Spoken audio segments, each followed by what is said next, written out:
আসসালামু আলাইকুম সবাইকে আবারও একবার স্বাগতম আমার ফুড পার্লারে। আজকে করে দেখাবো চিচিঙ্গা ভাজি, আর সেটা করব ডিম দিয়ে। চিচিঙ্গার রঙটা কিভাবে ঠিক রেখে এই ভাজিটা করা যায় সেগুলোর টিপস এবং ট্রিক্সগুলো সহই আমি আজকে আপনাদের সাথে শেয়ার করব। আর সেই জন্য কিন্তু ভিডিওটা স্কিপ না করে অবশ্যই পুরো ভিডিওটা দেখতে হবে। মূল ভিডিওতে যাওয়ার আগে যারা এখন পর্যন্ত আমার চ্যানেলটা সাবস্ক্রাইব করেননি তাদের কাছে রিকোয়েস্ট, আমার চ্যানেলটা প্লিজ সাবস্ক্রাইব করবেন। আর যারা অলরেডি করে ফেলেছেন তাদেরকে আমার পক্ষ থেকে অনেক অনেক ধন্যবাদ। এবার তাহলে চলুন চলে যাই মূল রান্নায়। রান্না শুরুর প্রথমে চিচিঙ্গাগুলোকে আমি খুব ভালো করে চেঁচে নিচ্ছি। এই কাজটা আপনারা ধারালো ছুরি কিংবা চামচ দিয়েও করতে পারেন। আর চেঁচে নেওয়ার পরেই চিচিঙ্গাগুলো ভালো করে পানি দিয়ে ধুতে হবে। মনে রাখতে হবে চিচিঙ্গা কিন্তু কাটার পরে ধোয়া যাবে না, কাটার আগেই এগুলোকে ভালো করে ধুয়ে নিতে হবে। আর কেন কাটার পরে ধোয়া যাবে না সেটা রান্না করতে করতে আপনাদের সাথে শেয়ার করব। ধুয়ে নেওয়ার পরে আমি চিচিঙ্গাগুলো খুব পাতলা পাতলা স্লাইস করে কেটে নিয়েছি। যতটা সম্ভব মিহি স্লাইস করে কাটতে হবে, তাহলে ভাজিটা খেতেও ভালো লাগে আর দেখতেও ভালো লাগে। এবারে রান্নার জন্য দিয়ে দিচ্ছি তেল।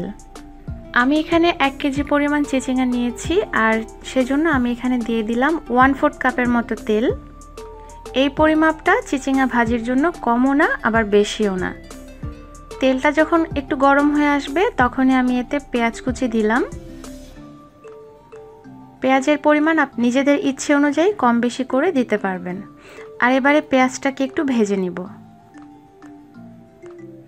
পেঁয়াজটা ভাজা যখন এই পর্যায়ে চলে আসবে, অর্থাৎ কিছুটা সাদা থেকে যাবে আবার কিছুটা ব্রাউনিশ হয়ে আসবে, সেই পর্যায়ে আমি এখানে 3টা ডিম ফেটিয়ে নিয়ে এই পেঁয়াজের সাথে অ্যাড করে দিব।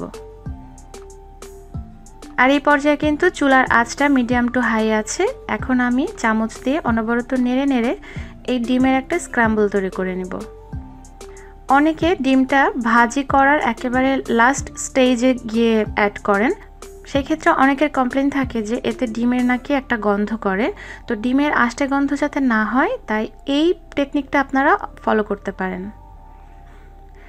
ডিমটা যখন ভালো করে ভাজা হয়ে যাবে সেই পর্যায়ে অ্যাড করে দিচ্ছি কাঁচামরিচ, আর এটা অবশ্যই নিজেদের টেস্টের উপরে ডিপেন্ড করে অ্যাড করবেন।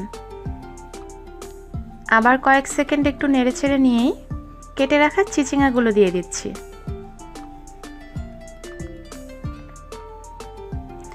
দিয়ে দিচ্ছি কিছুটা হলুদের গুঁড়ো, খুবই সামান্য। অনেকে কিন্তু চিচিঙ্গা ভাজিতে হলুদ গুঁড়ো পছন্দ করেন না, সেই ক্ষেত্রে তারা স্কিপ করতে পারবেন।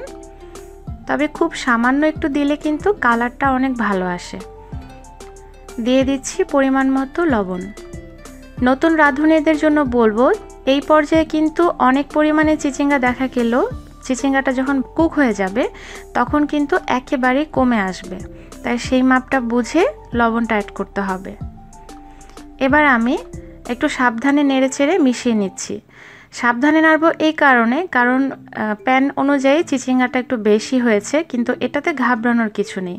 কিছুক্ষণ পরেই এটার পরিমাপ অনেকখানি কমে যাবে।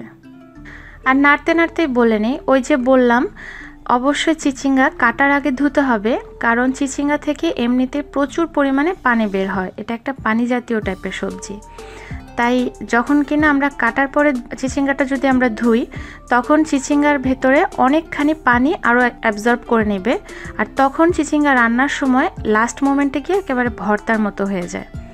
তাই এক্সট্রা পানি যাতে অ্যাবজর্ব না করে সেজন্য অবশ্যই কাটার আগে ধুয়ে নিতে হবে। আর নাড়তে নাড়তে দেখুন চিচিঙ্গা থেকে বেশ কিছুটা পানি বের হয়েছে। আর খুব বেশি সময় ধরে যে নেড়েছি তা না, জাস্ট আমি মশলাগুলো এর সাথে মিশিয়ে নিয়েছি। এবারে এই চিচিঙ্গা ভাজিতে কোনো প্রকার ঢাকনা না দিয়েই চুলার আঁচটাকে মিডিয়ামে রেখে আমি এখন রান্না করে নিব, যতক্ষণ না পর্যন্ত চিচিঙ্গাও সেদ্ধ হয়ে যায় আর এর থেকে যে পানি বের হবে সেটাও শুকিয়ে না যায়।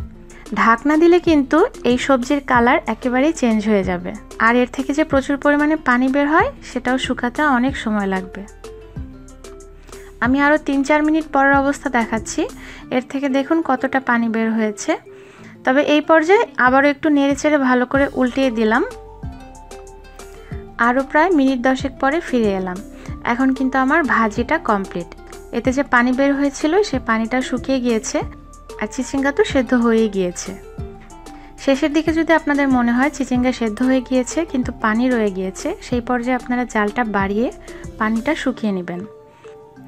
এই তো হয়ে গেল খুবই সিম্পল আর খুবই মজাদার ডিম দিয়ে চিচিঙ্গা ভাজির রেসিপি। আমি আশা রাখছি আমার আজকের এই রেসিপি আপনাদের কাছে ভালো লেগেছে, আর ভালো লাগলে বরাবরের মতো লাইক কমেন্ট শেয়ার করতে ভুলবেন না। দেখা হবে নতুন রেসিপির সাথে পরে কোনো এপিসোডে। সবাই ভালো থাকবেন, সুস্থ থাকবেন। আল্লাহ হাফেজ।